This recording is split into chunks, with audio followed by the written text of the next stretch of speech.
Merci de rester sur l'ORTM. Bonjour et bienvenue au journal. Des prières et des bénédictions ont été faites hier après-midi à la grande mosquée de Bamako pour le retour de la paix au nord de notre pays. L'initiative est du ministère de l'Action humanitaire, de la solidarité et des personnes âgées en collaboration avec l'UNAFEM et le Haut Conseil islamique. Elle entre dans le cadre des activités du mois de la solidarité et de la lutte contre l'exclusion dont nous célébrons la 18e édition. Les musulmans appellent les occupants du nord à déposer les armes et à rejoindre l'arbre à palabres pour une sortie rapide de crise. Mohamed Diarra.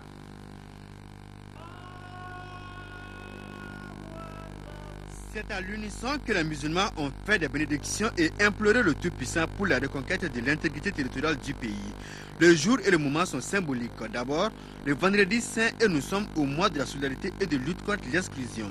Cette journée de prière et de bénédiction est une initiative du ministère de l'Action humanitaire, de la solidarité et des personnes âgées. Elle s'inscrit dans le cadre des activités du mois de la solidarité. L'islam étant une religion de paix et de tolérance, les musulmans ne comprennent pas l'attitude des occupants du Nord.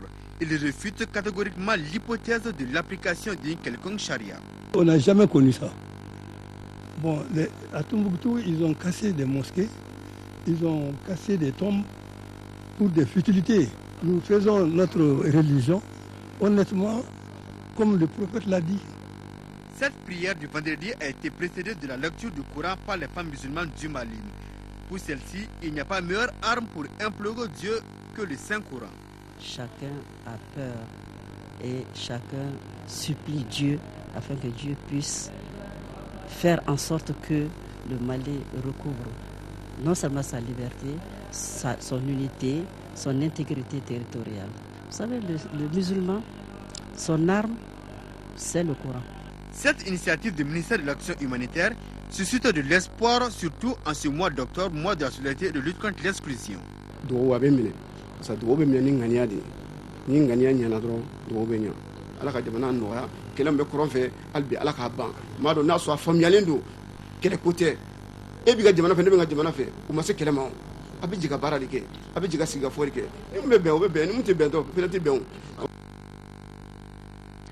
Les pèlerins maliens de la filière gouvernementale en route pour la Mecque viennent de passer 8 jours à Médine. Ces 8 jours ont permis aux fidèles d'accomplir une série de visites et de devoirs religieux en vue de préparer le pèlerinage proprement dit.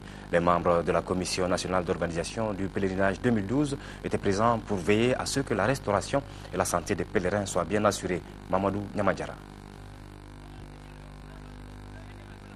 Le séjour de Médine pour les pèlerins maliens a été riche en activités et en enseignements religieux.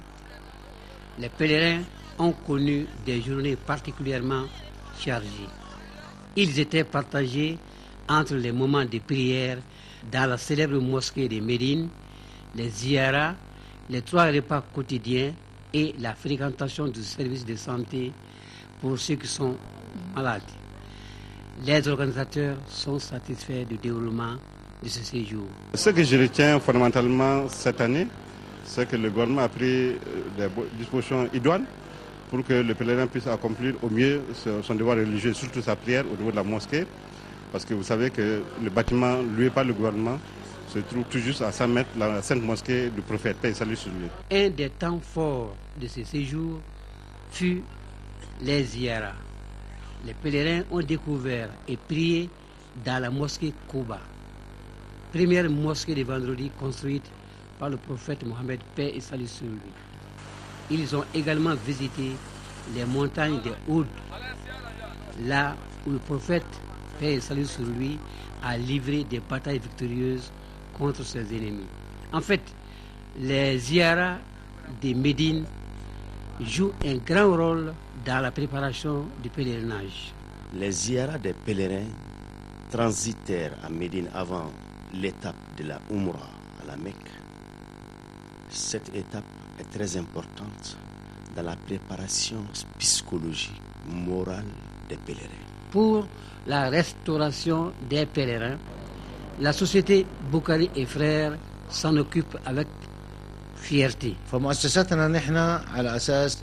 Notre structure a été créée uniquement pour servir les pèlerins en général et pèlerins maliens en particulier. Je profite à travers votre micro pour remercier le gouvernement malien qui nous accorde sa confiance pour servir ses pèlerins. Depuis quelques années, notre collaboration progresse. Le président de la commission restauration des pèlerins dit avoir travaillé avec rigueur. Il y a certaines conditions qu'il faut mettre en place, en tout cas pour alléger la tâche aux pèlerins, pour les accompagner en tout cas dans l'accomplissement des devoirs religieux. Je sais qu'on est en train de faire respect au régime des pèlerins qui sont sous des régimes spécifiques, sans sel, sans sucre, sans lait.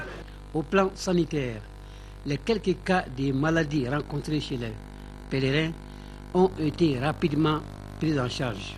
Jusqu'à présent, le stock de médicaments qu'on dispose nous a permis de satisfaire nos patients qui sont là, qui sont venus pour le pèlerinage.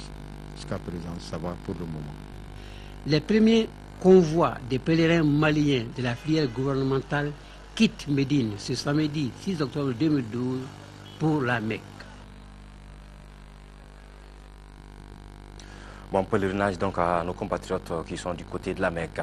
Dans le cadre du mois de la solidarité et de la lutte contre l'exclusion, les autorités régionales ont procédé jeudi à une visite de reconnaissance aux déplacés des régions du nord du Mali à Koulikoro, suivie d'une remise de céréales. Ils ont profité également de cette occasion pour lancer des messages relatifs au renforcement de la solidarité à l'endroit des personnes déplacées des régions du nord du Mali. La cérémonie était présidée par le gouverneur de région Alaï Tessougué. Reportage ORTM Koulikoro, Seydou Traoré. Face à la situation actuelle du pays, notamment l'occupation des régions du nord du Mali, les autorités de la 10e région ont mis à profit la 18e édition du mois de la solidarité et de la lutte contre l'exclusion pour manifester une fois de plus leur soutien en faveur des déplacés des régions du nord en leur remettant des céréales suivies d'une visite de reconnaissance dans la famille du vieux Abdraman Maïga, un déplacé de Menaka à Koulikroba. Cette visite a permis aux chefs de l'exécutif régional et aux techniciens du développement social d'apporter des messages forts relatifs à la valeur fondamentale de la solidarité. Nous avons d'une part un devoir de solidarité à l'endroit des populations victimes et d'autre part la responsabilité que des actions soient entreprises pour mettre fin aux agissements des groupes armés afin de rétablir l'intégrité du territoire national. C'est cet élan qui aujourd'hui est en train de cimenter la solidarité nationale et de créer la nation malienne. Je pense que jusqu'à présent, les gens ne se connaissaient pas. On apprend à se connaître, à conglomérer et à faire la nation malienne. Ne serait-ce du côté de la solidarité, aujourd'hui, les Maliens, ils sont vraiment cimentés les uns aux autres. Rappelons que ces deux activités des autorités régionales à l'endroit des déplacés des régions du nord du Mali sont placées dans le contexte du thème de ce mois d'octobre 2012, à savoir solidarité et paix pour un Mali uni et indivisible. Célébration hier vendredi 5 octobre à Caille de la journée internationale de l'enseignement. À cette occasion, la division SNEC de Caille a organisé une conférence débat sur le rôle et la place de l'enseignant dans la société. La conférence a été animée par Ouri Demba Diallo et Mamadou Bari, deux enseignants à la retraite. Les enseignants de la première région ont également à cette occasion exprimé leur compassion à nos compatriotes du nord de Caille, Mamadou Aliou Bari. La division syndicale nationale de l'éducation et de la culture de CAESNEC n'est pas restée en marge de la célébration de la journée internationale des enseignants qui a été instituée il y a 46 ans par l'OIT et l'UNESCO, avec comme objectif de valoriser cette fonction. Deux actes ont marqué cette journée dans la capitale des rails. Le premier acte a été la lecture d'une déclaration qui parle de l'historique des difficultés de la fonction et la crise qui secoue actuellement notre pays. Aujourd'hui, nous ne pourrions commémorer cette journée sans exprimer entièrement notre sentiment de compassion et de solidarité à l'endroit des camarades, des élèves et des concitoyens déplacés des régions nord de notre pays. Le second acte a été une conférence débat dont le thème est le rôle et place de l'enseignant dans la société. Les conférenciers Ouri Demba Diallo et Mamadou Bari ont édifié l'assistance sur les difficultés auxquelles sont confrontés les enseignants, manque de formation, salaire insuffisant. Les conférenciers ont prodigué des sages conseils à la nouvelle génération. Dans la vie, rien n'est facile. Il faut oser lutter, il faut se battre.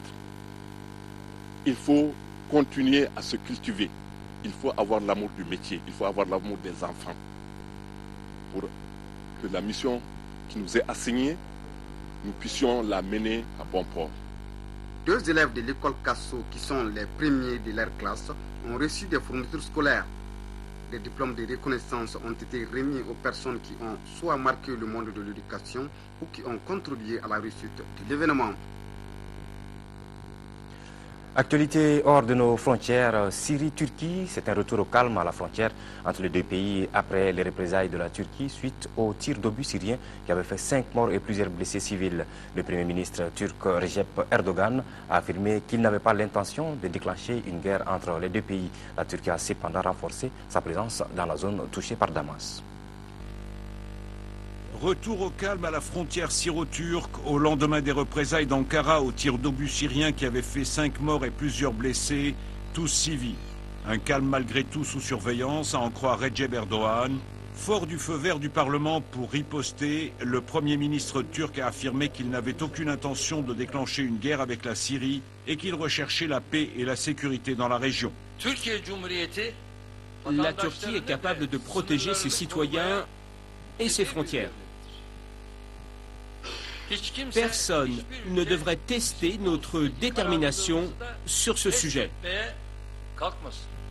Misant sur la dissuasion, la Turquie a en effet renforcé sa présence dans la zone d'Akçakale touchée par Damas, disposant plusieurs chars et pièces d'artillerie, canons dirigés vers le territoire syrien.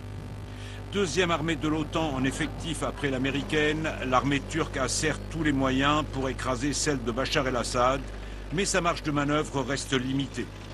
Sur le plan politique, par une opinion publique à 76% hostile à une intervention en Syrie.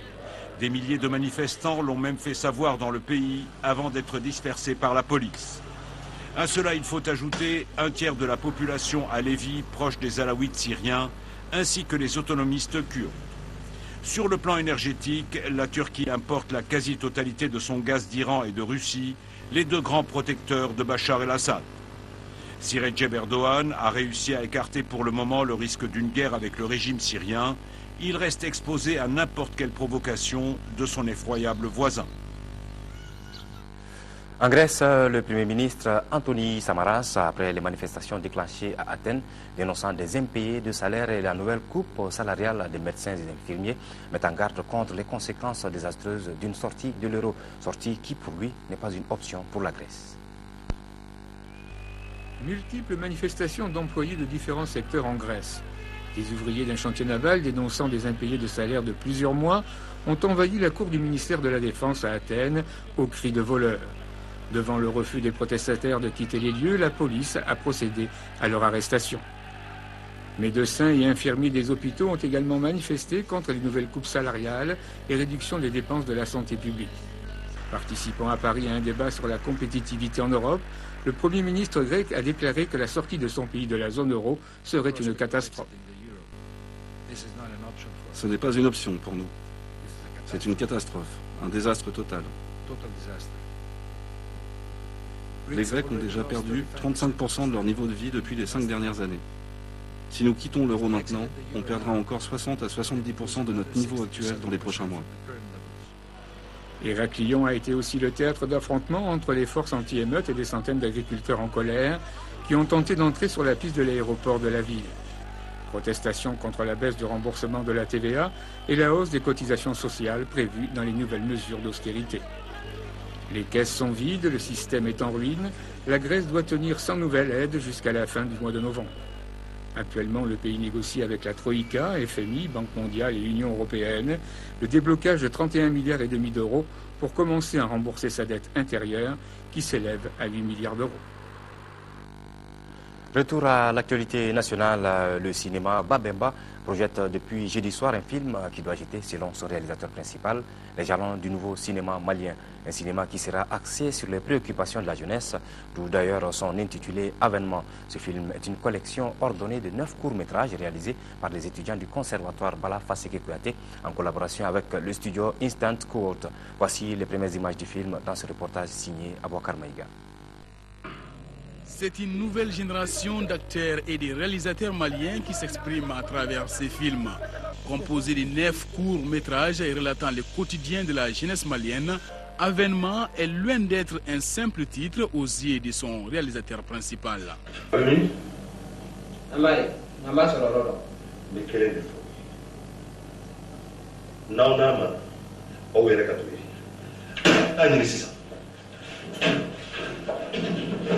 Les histoires vont de la romance à l'action, à la tristesse, mais je pense qu'on peut en retenir un message essentiel qui est l'intérêt de la jeunesse par rapport à son propre histoire. Parce que les histoires que nous racontons, c'est ce que nous vivons ici au Mali actuellement. J'estime aussi que nous avons beaucoup d'opportunités avec le matériel qu'il y a actuellement, le numérique.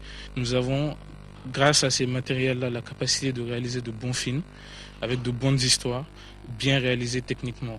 Pour ma part, j'ai aussi bénéficié, et avec d'autres réalisateurs aussi, de l'aide du Centre national de la cinématographie du Mali qui a mis ces matériels à notre disposition pour tourner.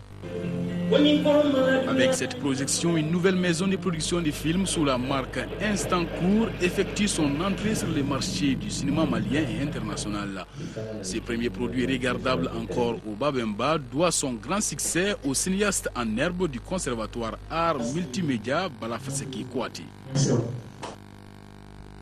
Le jeune cinéaste sur les traces de Suleiman Sissé. On termine avec du sport au football. Les Aiglons du Mali se sont qualifiés pour la phase finale de la Coupe d'Afrique des Nations Juniors. En match retour du dernier tour éliminatoire, les Aiglons ont battu la Zambie 3-0. Déjà à l'aller, l'équipe malienne avait obtenu le nul de 2 buts partout. Le résumé de la rencontre, c'est avec Ousmane Dao. Abordant la rencontre avec l'acquis du match aller, l'équipe malienne bien en place laisse le monopole du ballon aux Zambiens qui les inquiètent en début de match. Mais plus les minutes passent, plus le jeu malien se met en place, même si les avancantes sont souvent maladroits devant le but adverse. L'ouverture du score intervient pour le Mali à la 38e minute. Le corner de Tchekoro Keita trouve la tête de Bakary Nimaga qui oblige le portier zambien à une claquette. Ce ballon est victorieusement repris par Samba Diallo. 1-0 pour le Mali, c'est le score à la pause. En seconde période, le Mali pousse et marque un deuxième but d'entrée de jeu par Tchekoro Keita. Avec ce but libérateur, l'équipe malienne se lâche et produit un football spectaculaire. Au bout, ce troisième but de Samba Diallo, son doublé de la soirée, d'un joli lob pour sceller la partie à l'avantage des Aiglons maliens, 3-0 score final. Quand on rate 6 ou 7 chances dans un match, on ne peut pas gagner un match. Et de l'autre côté, une équipe très réaliste qui n'a pas joué un football fantastique, physique, des longues balles, mais félicitations pour la qualification. Mais ce n'est pas le football que j'aime. J'ai un groupe solide, mentalement fort. Ils ont prouvé ce soir. Mais sur les matchs, la vie, c'était un match tactique. Un match tactique, un match de piège. J'ai toujours le score de 2-2. C'est un match de piège, il faut marquer le premier. La Zambie est venue renforcer avec l'entrée de l'équipe A pour les renforcer. Les Zambiens ont pris ces matchs-là au sérieux. J'étais venu pour se qualifier ici. Mais quand même, les jeunes, tactiquement, ils étaient là. On a su les contredire et imposer notre jeu. C'est ça le résultat. 3-0. Les Zambiens sont plus techniques que nous. Nous, on a essayé de mettre le bloc en place. C'est pour cela qu'on a réussi de gagner. Les ambitions, c'est pour aller gagner la Coupe et en plus aussi de se qualifier en Coupe du Monde. Cette qualification est la 9e pour le Mali à une phase finale de Coupe d'Afrique des Nations Junior. Bon vent donc à nos juniors pour la phase finale en 2013 en Algérie. C'est la fin de cette édition. À 20h, vous retrouverez Nyanya Aliou Traoré pour l'édition du soir. En attendant, ayons toujours pour nos compatriotes des régions du Nord vivant sous occupation des pensées profondes. Nous sommes de cœur avec eux.